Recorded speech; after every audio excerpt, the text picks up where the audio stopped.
Hello साथीहरू सबैजनालाई नमस्कार। के छ हालखबर? सबैजना आराम हुनुहुन्छ होला। म पनि एकदम ठिकठाक छु हैन।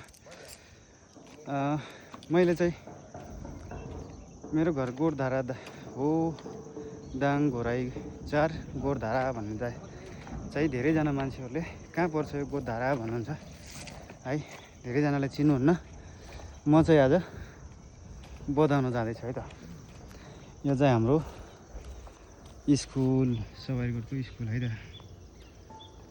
सवाइगढको स्कुल गोरधारा चाहिँ यतातिर पर्छ है। यही हो हाम्रो गाउँ चाहिँ।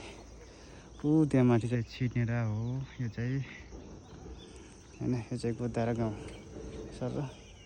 अहिले चाहिँ घाँसहरूले गर्दा देखिन्न। यही हो मेन बाटो।